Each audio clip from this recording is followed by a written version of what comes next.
They claim the James Webb Space Telescope spotted a large object about 10 light-years away moving toward Earth. The posts claimed that the telescope captured the object changing its trajectory.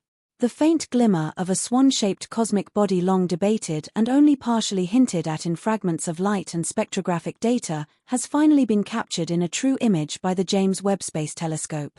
The object, known as Swan, once considered more of a myth than a certainty, revealed itself in striking clarity as Webb's infrared instruments cut through the haze of interstellar dust and presented astronomers with a sight that has eluded human vision for decades.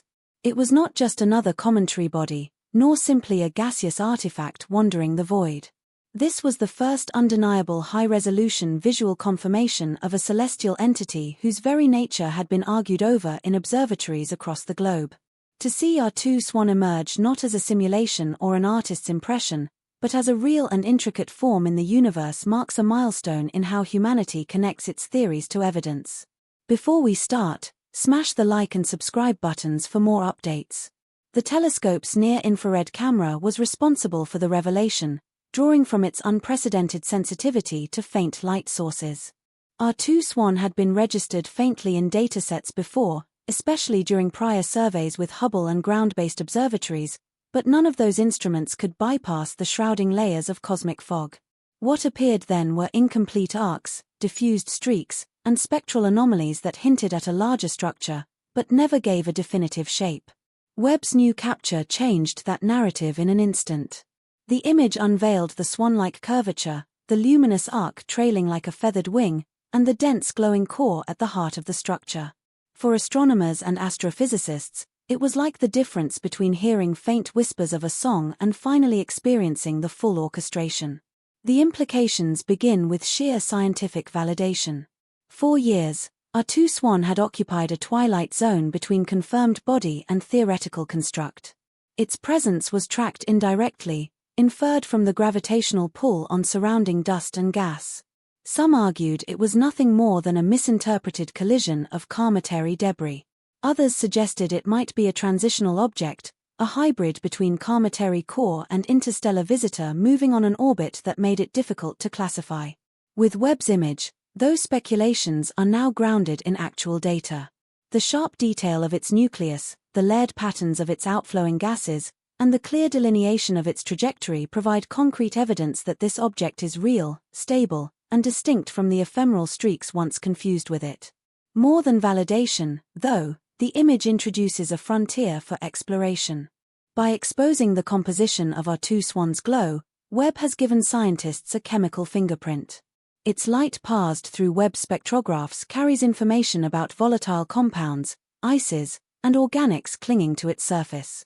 The swan-like shape, far from being purely aesthetic coincidence, may be the result of asymmetric outging driven by these compounds. When energy from a nearby star or from cosmic rays excites the molecules, plumes erupt unevenly, sculpting the elongated wings that made this object so visually distinct. This dynamic behavior suggests a laboratory in space where physical and chemical processes can be observed in action, almost as if a natural experiment had been set up for human instruments to study. The excitement radiating from this discovery stems from its rarity. Not every comet or interstellar body reveals itself in such dramatic form. Most comets dissolve into diffuse tails, predictable and repetitive in their returns. Swan, however, bears traits that make it feel like a one-of-a-kind phenomenon. Its brightness shifts, its orbital irregularities, and now its unique structure all separate it from the catalogues of icy travelers that have been tracked since antiquity. It does not belong comfortably within a class, which means it may force astronomers to redefine categories of small bodies in the solar system and beyond. If it is interstellar, then it joins the ranks of Oumuamua and Bohrsoft as rare messengers from outside, carrying material from star systems other than our own. If it is solar in origin, then its survival in this strange form poses questions about the dynamics of our system's outskirts where such bodies form and evolve. Webb's image also resonates with a broader audience outside professional astronomy. To the public, the swan-like curve inspires or because it transforms abstract science into something visually poetic. The cosmos is filled with objects given metaphorical names. Horseshoe nebulae, crab pulsars, cat's eye nebulas. But our two swans' likeness is not just naming convention. It is unmistakably avian in profile, a silhouette that draws immediate recognition. This kind of discovery engages not only the scientific mind, but also the imagination, strengthening the bridge between complex astrophysical data and the human sense of wonder. People see themselves in these cosmic shapes, connecting celestial events to earthly life. And in that connection lies the power of inspiration. The practical implications for science are immense. The image is not simply aesthetic. It allows calculations about mass, density, and energy output that were impossible before. By measuring the intensity of light at different wavelengths, scientists can derive the distribution of compounds across the swan's form. Early interpretations suggest a higher concentration of carbonary material than expected, which could revise assumptions about the chemistry of such bodies. That matters not only for classification, but also for theories about how building blocks of life are distributed across the galaxy.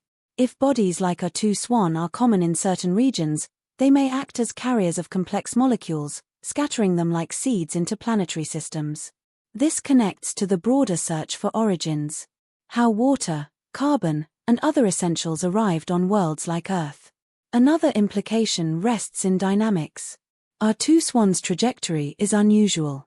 And now that Webb has provided a precise visual anchor, astronomers can refine its orbital path with new accuracy. Whether it is bound to the solar system or passing through from elsewhere remains an open question. If interstellar, it brings information from another system's birth cloud, frozen for eons before arriving here. If native, it reveals unknown processes at the edge of the Oort cloud or Kuiper belt. In either case, its path becomes a story of cosmic travel, and understanding it could help identify other such objects before they arrive. The telescope's ability to catch it at this level of detail suggests a future where Webb and its successors will not only identify but also predictably image such elusive visitors. The timing of this image also carries symbolic weight. Humanity is at a point where multiple telescopes, ground-based giants, orbital instruments, and deep space explorers are working in concert. Yet, it is Webb with its unparalleled infrared sensitivity that pierced through the obstacles to reveal our two swan in its true form. This underlines the importance of sustained investment in advanced technology. Without Webb's capability to cool its instruments to near absolute zero and detect the faintest glows in infrared, this discovery might still be a whispered debate rather than a clear image. It demonstrates how each leap in technological ability does not merely extend current knowledge, but opens windows onto phenomena never before accessible. The image of our two swan also brings with it the excitement of mystery. While it confirms the object's existence, it raises new questions that will fuel research for years. Why does it hold its unusual shape? What internal structure allows it to maintain that swan-like profile instead of disintegrating into randomness? Could there be magnetic fields, rotational forces, or other hidden mechanisms shaping its form? Each answer may spark more questions, driving a cycle of inquiry that pushes the limits of astrophysical theory. That is the beauty of such first. They mark both an end to uncertainty and a beginning of deeper exploration.